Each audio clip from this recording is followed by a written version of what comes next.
Welcome, MTG Tribe, to another powerful and exciting Morpheus market video. If you've been keeping an eye on the markets lately, you are in for a treat today. In the red corner, we have the NASDAQ, represented by the mighty QQQ, pulling back gracefully after a precision collision with its 3-month downtrend line. And now it's teetering on the edge, kind of stuck between a rock and a hard place, right above support of its 50-day moving average, but staring at resistance of that stubborn downtrend line. So the question on everyone's mind, what's next for this tech-heavy giant? And in the blue corner, we have the mighty S&P 500 benchmark, SPY, showing us a perfect demonstration of how technical analysis can pay off. It executed an elegant bounce perfectly off support of the 200-day moving average, exactly as we discussed in our last video. But there's a twist in this tale. Relative weakness to the NASDAQ means that SPY is still fighting to regain its footing above its 50-day moving average, which is now acting as resistance. With QQQ NASDAQ, on the other hand, it's already well above its 50-day moving average. So in this video, we dissect these thrilling developments and divergence between the major indices, uncover the hidden gems in the charts, and arm you with the knowledge you need to navigate this ever-evolving market. But remember, we're here to provide insights, not financial advice. This is simply our interpretation of what the charts say.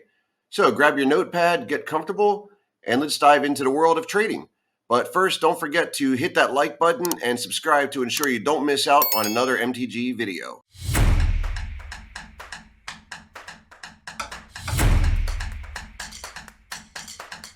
Let's dive in. All right, let's dissect the chart of the NASDAQ 100 ETF, QQQ. QQQ started off the month with a test of its prior lows from August. And if we take a look here, we can see that when we draw a horizontal line that we just undercut earlier this month. And actually, it was late September and beginning of October, where we undercut this low, dipped below it for a couple of days, ran stops below that obvious support level. And then over the past week, we had a big rally day on October 6th, which put the price of QQQ back above its 8 and 20-day exponential moving averages. So back above short-term resistance after finding support at the prior swing low. We always talk about key support and resistance levels to watch. Moving averages is obviously one of those things, but another reliable indicator of support and resistance is simply prior lows and prior highs. And that's why we always are looking for those prior lows and prior highs and drawing horizontal lines, because they often act as an obvious level of support or resistance. And often you'll see what we call an undercut, where we just dip below that prior low because people set their stops there. Stops get run and then the price reverses. So we're always keeping an eye out for horizontal support and resistance. But what I want to focus your attention on now, though, is actually some really interesting things happening with QQQ. And that is that after we kicked off that rally on October 6th, we kind of trended steadily higher for several days. But the market finished yesterday with a bit of indecision at key pivotal levels. What's going on? Well, first of all, we got the 50-day moving average, which is this red line. 50-day moving average is a very pivotal level for the intermediate term trend of the market with any major index or individual stock. Typically, when the price action remains above the 50-day moving average, we've got an intermediate term uptrend. And when the price is below, we've got an intermediate term downtrend, assuming that we're in a trend and not just chopping around. So moving above the 50-day moving average a few days ago was definitely a positive signal for QQQ. But notice that's what happened also in late August and early September. We did get above the 50-day moving average for about 2 weeks, but the price was unable to hold above it and we fell back down. So will that happen again? Well, let's take a look. When we started off our video, we showed you that there's actually a trend line that we want to keep an eye on. And we can draw that here where we see, going back to the highs of July 19th, starting with the highs, we've got a 3-month downtrend line with at least 3 anchor points there. And yesterday, the high of the day actually coincided perfectly with the downtrend line of the past 3 months. So great example there of the power of technical analysis that ran into that downtrend line early in the morning, and then the price started selling off throughout the afternoon. Now, we did actually yesterday afternoon come all the way down after testing that downtrend line. We sold off all the way down to the 50-day moving average, came within just a few cents of support of this 50-day moving average. In fact, the low of the day was only about 30 cents above this 50-day moving average. So I guess one way to look at it is you could say QQQ right now is stuck between a rock and a hard place because we've got this 3 month downtrend line acting firmly as resistance, but now we've got support of the 50-day moving average. Which will win out? Well, we don't know, and we don't try to guess. One element of the Morpheus swing trading strategy is that we don't predict market price action, we react to it. In other words, we trade what we see, not what we think. We always prepare for different scenarios in the market where the price might go up or go down, but the most successful traders simply react to price action rather than trying to predict it. So we're prepared in both directions. If we break out above this downtrend line, then we could spark a new significant rally in the tech sector. On the other hand, we could slip back down below this 50-day moving average and be in danger of slipping back down to test the recent lows. So definitely between a rock and a hard place. Keep an eye on the NASDAQ in the coming week because we want to definitely watch these levels. If we get above yesterday's high in QQQ, which is basically 373.74. So if we get above like the 374 area, that would be a breakout above this downtrend line. But of course, we have to actually close above that level, not just pop above it intraday.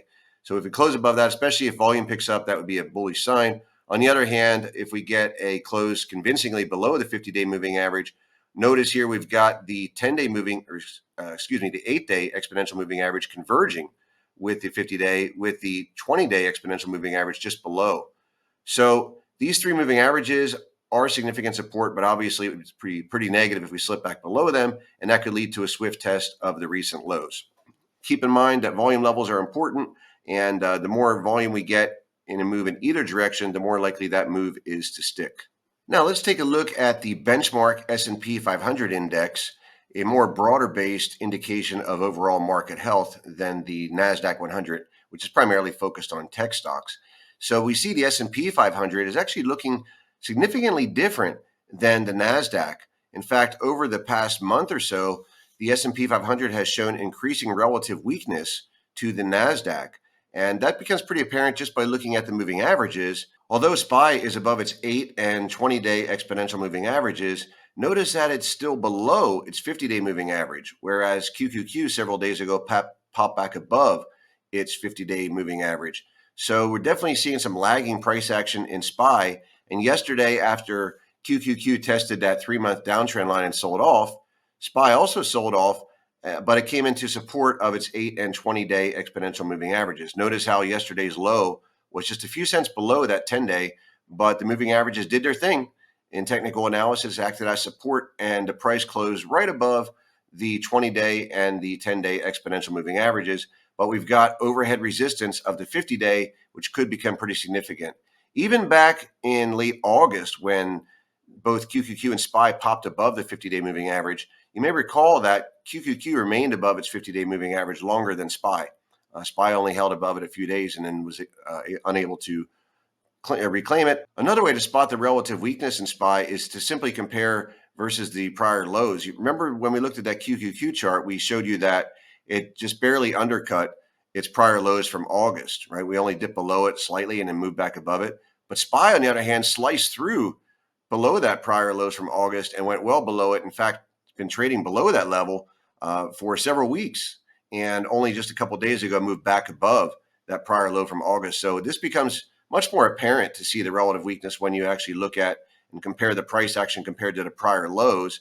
And therefore, you can also see that we have it below the 50-day moving average. Now, the positive thing about SPY is if we look at the longer term time frame, is still above its 200-day moving average, and that's this yellow line. The 200-day moving average is basically a line in the sand for the long-term trend, and we definitely want to hold above that. In fact, we wrote a blog post, and we'll share the link for that blog post here in our comments, so you can check the comments for the link. But we wrote a blog post recently talking about the power of the 200-day moving average and why it's so important.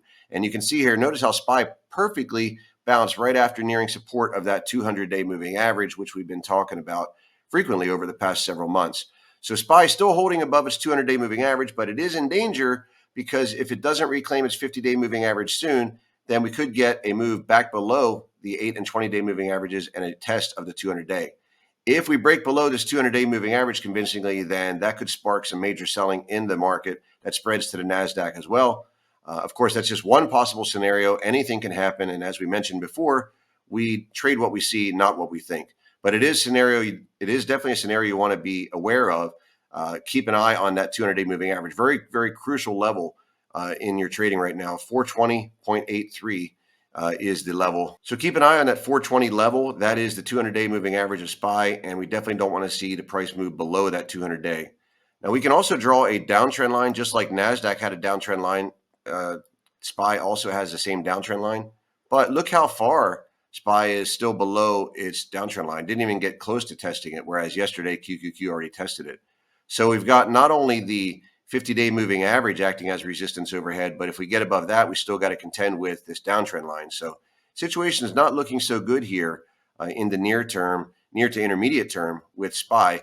The one possible savior is that QQQ, if it breaks out above the downtrend line, that could pull SPY with it. However, SPY is a broader based index, 500 stocks, so we're a little concerned about this. But no need to be concerned, because with Morpheus, we're actually swing traders, and we look to profit by taking swings in the market on both sides. If we're in an uptrend, we trade on the long side. If we're in a downtrend, we shift to cash primarily to protect profits, and as well as sprinkling in short sales. But right now, S&P is also kind of between a rock and a hard place. We were above the 200-day moving average, but more significant resistance of the 50 and the downtrend line looms overhead.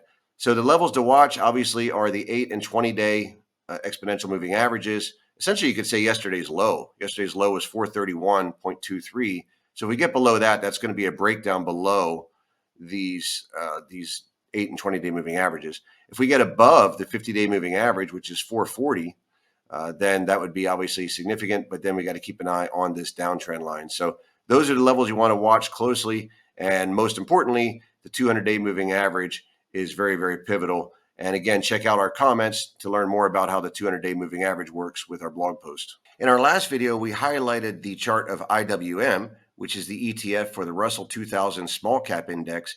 And we showed the relative weakness that IWM has had since following through on this head and shoulder pattern that formed on the daily chart. We highlighted this head and shoulders when it was developing, and it followed through as anticipated, broke below the neckline, and now IWM has definitely been weighing on the market. So when we've got weakness in small caps, that's not such a good sign for the market, because typically when there's a risk-on environment, people pile money into small caps. But when it's more risk-averse market, small caps tend to lag. And the small caps are definitely holding the market down below the 50, the 20, and the 8-day exponential moving average. Also, significantly, notice that the Russell 2000 is below the 200-day moving average, this yellow line. In fact, we bounced off it 1, 2, 3, 4 times and finally broke down below it. So now the 50-day is converging with the 200-day. So major resistance if the small caps try to rally, but this is not a good sign for the market. Now, over the past week, Russell did bounce alongside the market, but yesterday, look how much IWM got killed when QQQ and SPY pulled back, slightly. IWM sold off more than 2% yesterday and almost gave back 3 full days of gains. So, I mean, if in the coming week, if IWM breaks below this swing low around 169, that could definitely weigh on the market heavily. So definitely keep an eye on IWM, because the market's probably not going to get much of a rally going unless IWM starts to get in gear and not show such major relative weakness. So we definitely want to keep an eye on the small caps. To recap, we have a tale of two markets. We have the NASDAQ 100, which is testing a 3-month downtrend line and potentially could break out above that downtrend line. But we've got the broader-based S&P 500 weighing down the market below its 50-day and its downtrend line, and only barely bouncing off its 200-day moving average. So definitely a divergent market. And when you see divergence among the major indices like this, one of the things that typically happens is you get choppy price action as kind of a tug of war between the bulls and bears heats up, especially when you've got the NASDAQ between such pivotal levels like its 50-day and 8 and 20-day moving averages as support, but the downtrend line above that. So these are all the conditions coming together at such pivotal levels with such major divergence for a choppy, indecisive market. And choppy markets are can be dangerous for swing traders if you overtrade. So it's really crucial to watch your trading activity. Don't overtrade. Really make sure it's a quality setup. Consider reducing your share size until we get a definitive move in one direction or the other. Now, let me ask you, what do you think is going to happen? Which is going to happen first? Do you think the NASDAQ will break out above that downtrend line and carry the market higher? Or will SPY fail to hold up and slide back down, test its 200-day, and drag the market down first? Let us know what you think in the comments. I'd love to hear your thoughts on which you think is going to happen first, a breakout above the downtrend line or a retest of the 200-day moving average in SPY. We hope you enjoyed our video and got some great insight out of it. If you're new to MTG, head on over to morpheustrading.com and drop your email on our homepage to receive free daily updates with our top trade ideas and market analysis like you saw in this video. So we hope you enjoyed our video, got some great insight out of it, and we'll see you back here in our next video.